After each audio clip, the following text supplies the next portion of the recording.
The following program is made possible by Wells Fargo. Wells Fargo, the next stage.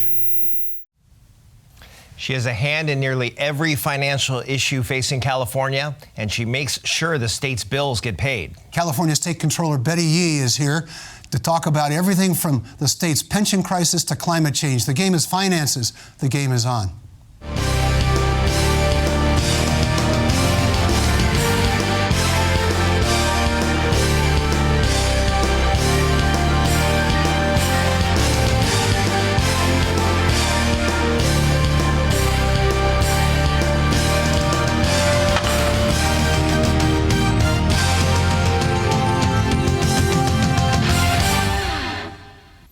Hi, I'm Kevin Mullen. And I'm Mark Simon. Welcome to the game. As the state's controller and chief fiscal officer, Betty Yee has a sweeping portfolio of duties. She spends the money in the state budget. She's a critical member of the state's public pension systems. She helps oversee the state's environmental requirements, and she plays a key role in financing everything from housing to economic development. Betty Yee was elected controller in 2014 and re-elected in 2018. Receiving more votes than any other statewide candidate, which is always a nice thing. Always a nice thing. Yeah. Prior to her current post, she served on the State Board of Equalization representing the Bay Area, and she held several key positions in state government, including Chief Deputy Director of the Budget for the State Department of Finance. Thank you for joining us. Thank you for having me. Let's talk a little bit about the state of the economy. Everybody knows it's boiling along. The unemployment rate is low. I have a house up in the Sierra, and you're seeing help wanted signs up in places that had 40% unemployment during the recession. Yes. How long will this keep going? Should we all be battening down the hatches and preparing for a recession? Well, certainly as your controller and as the chief fiscal officer, that's what I and my team do every day. We're always in preparation mode for the next downturn. A recession, whether it will be a recession, still uncertain.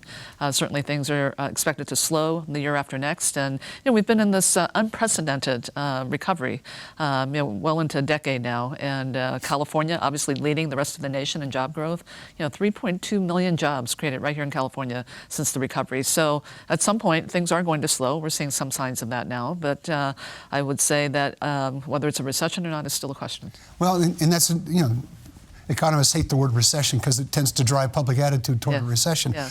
But will it be more like a slowdown, or do you think the economy is now sufficiently diversified? I mean, the dot-com bust, there was so much money in a couple of very small sectors, housing and .com, that contributed to the crisis. But in this case, it looks, to me anyway, as though the economy is much more diverse than that. The economy, California has the wonderful advantage that we do have a very, very diverse economy. It's been what's really stabilized us during previous downturns.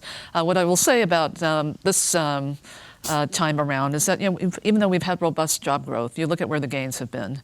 A lot of that job growth is in really lower service sector wage jobs. The gains have not been really deployed equally throughout the state, and so we have some trouble spots. I will say today, the unemployment rate here in California, obviously San Mateo, San Francisco, always leading in terms of the lowest unemployment rate. We now are down to 2 counties with double-digit unemployment, so people are working, and we're kind of in full employment right now. But you look at what people are doing. They're working 2-3 jobs to make ends meet. So there are some trouble spots as we dig deeper in terms of what this gain has meant.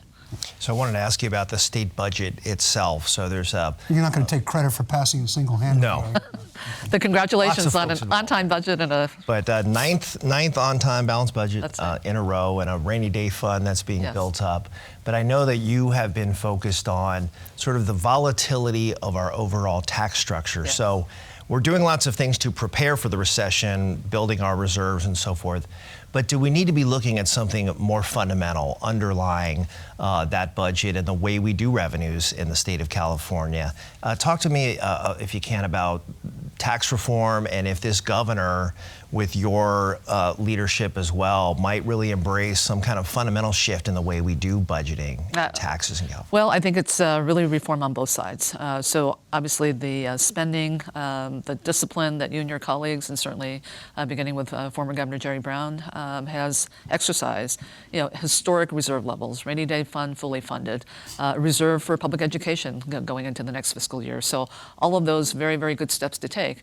But when we look at tax reform and the volatility, I mean, we have now of our general fund, 70% is derived from personal income tax revenue, and much of that revenue is now derived from capital gains rather than wages from work. And so that is where the volatility begins to really seep in. So very economically sensitive. So if we're facing a downturn, we're talking about tens of billions of dollars that could swing in a negative direction. I think when we look at tax reform, this governor has been very vocal from the very beginning of his administration that it is something that he wants to tackle. Politically, is it popular? No. I mean, taxes are never a politically popular subject. Although here in California, I think the way to approach it and what the budget you and your colleagues have enacted really begin to really take a crack at is, the affordability crisis that we're facing here in California.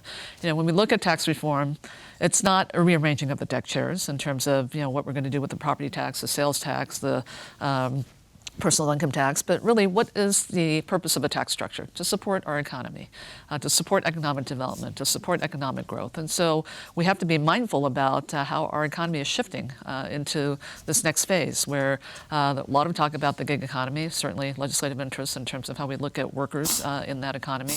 But as we look at the type of economy that we're evolving into and the increasing affordability here in California, I think the tax structure has a function to play in terms of how we really try to deal with some of those high cost issues of being here in California, taxes related to housing. We're expanding tax credits for housing, looking at healthcare potentially in terms of how we're going to use the tax system to incentivize containing healthcare costs as well. We'll talk a little bit about how that would work.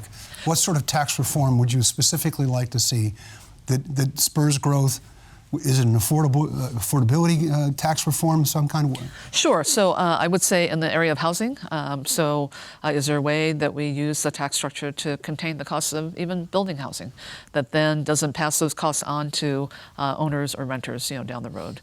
Do we look at how we incentivize healthcare to where hopefully we still have employer-sponsored healthcare, and as those costs drive up, are there ways that we can incentivize employers continuing to cover their workers and with coverage that's affordable, so not high deductible out-of-pocket costs, but that we really can contain those costs as well. You're talking about tax credits, essentially? Essentially, tax credits and other kinds of incentives. It may be that with housing that, what we're looking at is not just the tax structure, but also associated policies with that. Mm-hmm. A lot of focus on relief for renters, appropriately so, as we're dealing with the supply constraints that we have right now. And I think once we make some headway on the supply constraints, we might want to look at how we stabilize the housing market also using the tax structure. Aren't you risking, though, the revenue side? I mean, we were talking off the air, and you talked about how so much of our tax policy is driven to generating revenue. Sure. But on the other hand, when you make some of these decisions to give people tax breaks, essentially, well-justified, well-founded ones, you really impact the revenue side the state depends on. Well, you do, but you also look at reviewing the current tax breaks that we have and whether those are still relevant for today. I think we probably will find that some of those probably need to sunset and other more current relevant ones need to be put in place.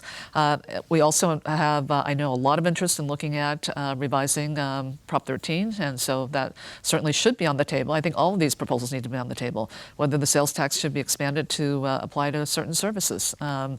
We're one of the few large states that does not tax services, and but in exchange for that, perhaps we can take that rate down as we expand the base and apply the tax to more things. Okay, this is a good place for us to take a quick break. Stick around. We'll be right back with State Controller Betty Yee.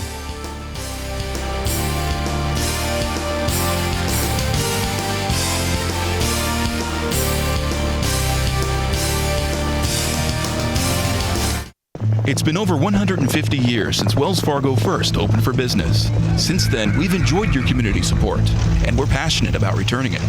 Every day, Wells Fargo team members roll up their sleeves and donate their time to organizations and charitable groups throughout the Bay Area.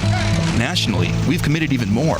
In just the past 2 years alone, we've donated over $70 million to support schools and educational programs. It's a commitment we're proud of. Wells Fargo, the next stage.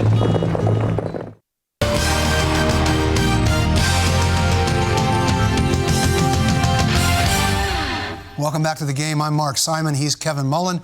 And over here, we're happy to be joined by State Controller Betty Yee. Thank you for being with us. Of course. We're talking about the tax structure, and in many ways, it does not reflect how the economy is different than it was. You know, we're really moving out of the industrial era and into the technology era, and the whole nature of the economy is different. So is the nature of work, and I know you're very eager to work on that question. How is work changing? How is it affecting state policies? Absolutely. So I would say that really every sector of the economy now is touched by the increased prominence of AI, robotics, technological innovation, automation, driving productivity. And so the question then is what happens to our human capital? And I think for policymakers, it's an exciting time to think about how not to view technology as an enemy, but can we embrace that technology to be able to do more, to deliver more, to enhance quality of service and quality of products produced and quality of life, frankly. And so while it will have some displacement effect, I do think there's an opportunity to talk about new work opportunities as well. You know, I look at California. We really live in this wonderful state that's geographically diverse. You know, we have almost 9 distinct regions that make up California that contribute to the 5th largest economy in the world. And when we can actually embrace technology in many of our sectors, I think we can think about new types of work. I'll give you an example. You know, I know the governor will be focused on coming up with an aging master plan, working with the legislature. And you know, we have an aging population. I happen to be a part-time caregiver for my mother in San Francisco, and we know that this is going to be a hardship, adding to the affordability crisis for many families. And so, looking at how we can have some of the technological innovations. I know when I care for my mother who requires 24-hour care, I oftentimes think about having, you know, those innovations, the artificial intelligence, the robotics that can help with her therapies while I'm so focused on her nutrition and her health care and medications. So I think in that particular area, we should be talking about different ways of developing a caregiver market that actually values that work a little bit more, you know, pays these workers more than just a minimum wage, and looks at bringing in that technology so that we're really giving new skills to these workers that then can translate truly into enhanced quality of care. So, Controller Yee, I wanted to jump to a major challenge that's facing the state of California, and that's the public employee pension unfunded liability issues. The estimates range anywhere $500 billion all the way up to $800 billion if you include local government unfunded liabilities. So, you know, we talk about this robust economy and the balanced budget, but there is a cloud out there that can threaten all of these underlying things. So just talk to us about how serious that situation is, because it also lends itself to some overstatement too in terms of the seriousness. So I'm just trying to sort of separate fact from fiction on how serious the situation is, what can we do about it in the short run and the long run, and then how do we engage local governments too to better address this to make sure we meet our obligations? Thank you, Kevin. It's a great question.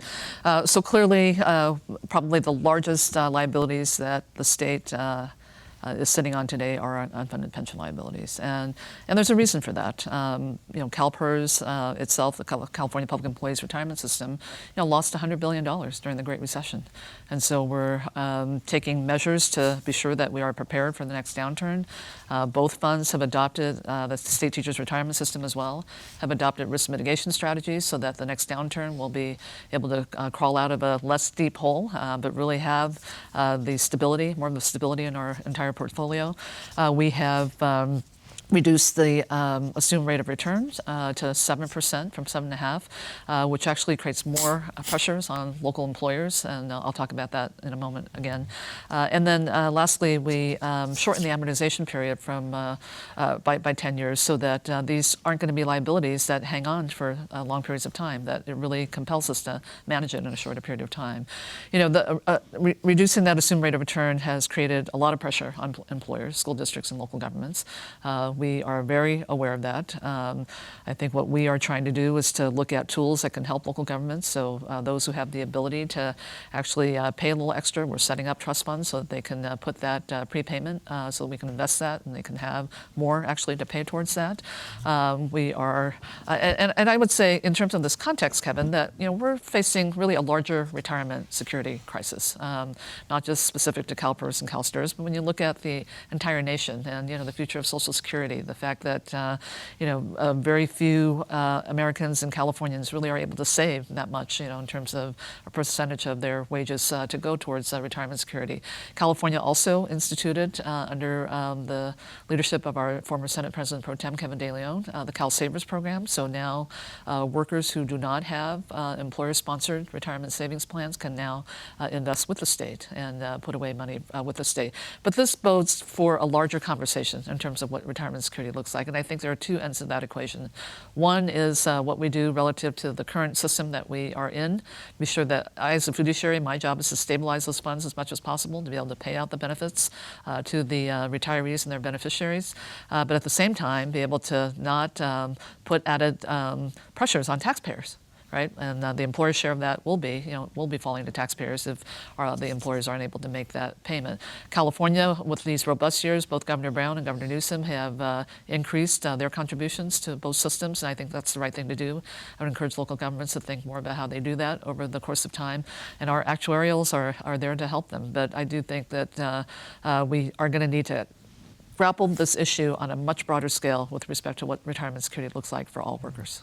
How much of a risk are we facing? Are we at risk of not being able to pay some of these pensions? At this point in time, no. I think our funded status is starting to improve. The funding plan that the legislature enacted for the state teachers' retirement system, over a 30-year period, is going to get us to a point of where we will be satisfying the liability.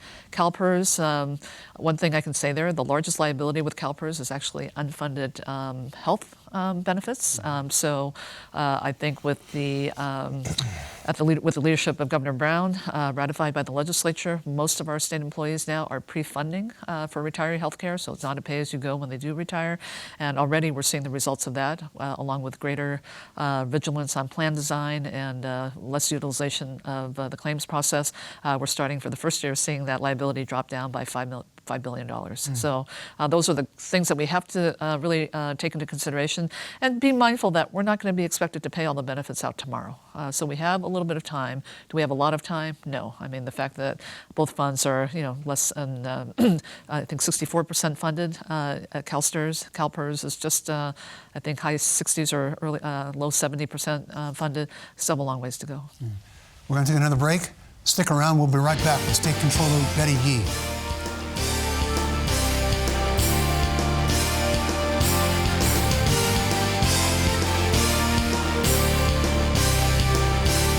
It's been over 150 years since Wells Fargo first opened for business. Since then, we've enjoyed your community support, and we're passionate about returning it. Every day, Wells Fargo team members roll up their sleeves and donate their time to organizations and charitable groups throughout the Bay Area. Nationally, we've committed even more. In just the past 2 years alone, we've donated over $70 million to support schools and educational programs. It's a commitment we're proud of. Wells Fargo, the next stage.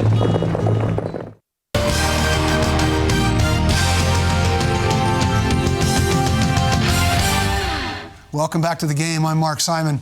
He's Kevin Mullen, and we're joined by State Controller Betty Yee. One of the issues that I think a lot of people are surprised that the controller's involved in is in the environmental issues. Yeah.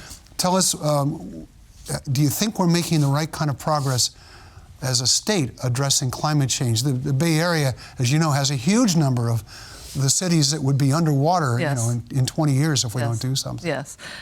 First of all, let me just say California is really leading the United States with respect to our climate ambitions. And, to think about the goal of becoming 100% renewable energy by 2045 is certainly a mandate that leads the rest of the nation. Here's unfortunately right now we don't have a lot of leadership coming out of Washington on this issue, and so the world is looking to California. We're the home of technological innovation. We've grown the green economy. We've added jobs in the green economy, and so I think for a lot of reasons, people are looking to California.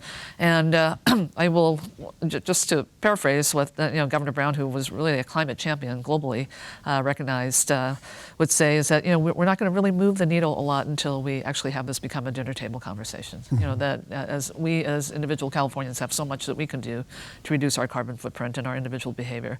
The way I look at this is really from a couple of different vantage points. I serve on the State Lands Commission. I look at managing our public lands, and certainly with respect to our tidelands and our coastal lands, it is one that definitely is really under threat from sea level rise. And so the sea level rise assessments are being done now by our cities, and we will be analyzing them at the State Lands Commission to look at what strategies we need to employ at the state level. And already we're seeing that we're going to be challenged with respect to infrastructure improvements. What do we do in the near term to shore our infrastructure up, and then in the long term knowing that it could become much worse. When we look at air quality, we're also looking at we're dealing with some of our vulnerable communities. A lot of our cap and trade dollars are helping some of our most vulnerable communities when it comes to issues like air quality. So California is really at the cutting edge. On a global level, with both pension funds, climate change is a very important issue because now we are seeing businesses recognizing that climate risk is a business risk, and that from their supply chains on, and also with respect to their own business operations, they are having to embrace this much more as a risk and beginning to quantify what that means. Right.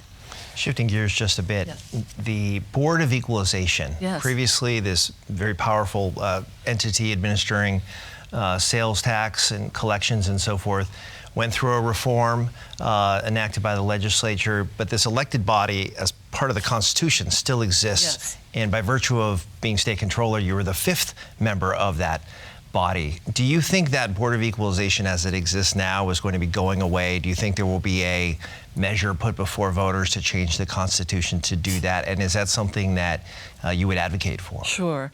The Board of Equalization, Kevin, you're right, was founded in the Constitution. And really today, the original constitutional functions of the board now have been relegated to our 58 independently elected county assessors. So the uniform assessment of property pretty much resides with the county assessors.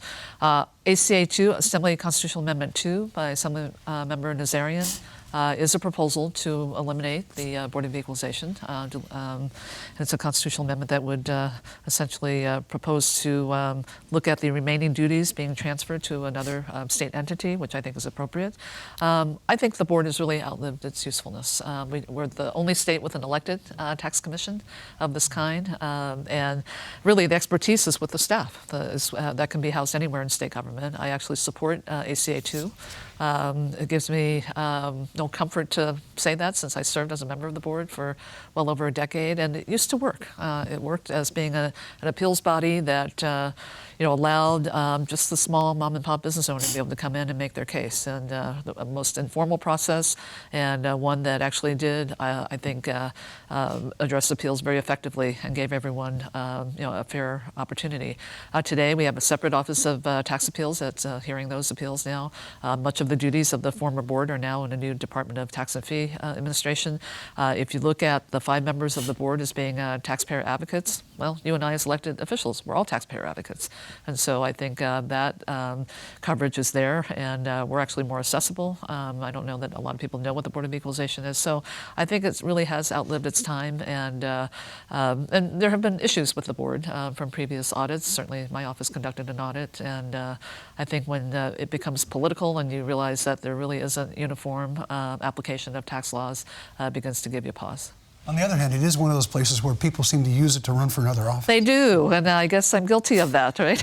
But look, I think this is not a knock on the elected officials who are currently serving on the board, but as an institution, I think when you look at the duties, the expertise really resides with the staff. That's what we want to maintain and preserve, and I think there are different ways that we can find opportunities for that to continue. You're currently the highest ranking female office holder in the state. We've had others. You're not breaking new ground in that area particularly, but still you must be aware of it. You're also aware of how many women are running for president. Are we ready for a woman president? Do you think there's a good chance we could elect one this time? I think we're always ready for women stepping up into leadership, and with certainly what we saw after the election of 2016, when we look at just the numbers of women who ran nationwide. I mean, I think it was several thousand women who decided to run at all levels of government. Not all of them won, but I do think there was a recognition that this is our time, and that the skill sets that are needed to run for office are things that have been really undervalued, in terms of what women bring to the table. And so, give me a couple of examples. Well, I think certainly for any woman who's been doing a lot of community work, hasn't really worked in a public capacity, hasn't been in elected office before, those are all skills. Whether it's negotiating skills, whether it's being a community advocate, whether it's being an expert in their own field. They may be in the healthcare industry. They may be in all kinds of sectors that really lend voice to a lot of public policy that really can be reliant on their expertise.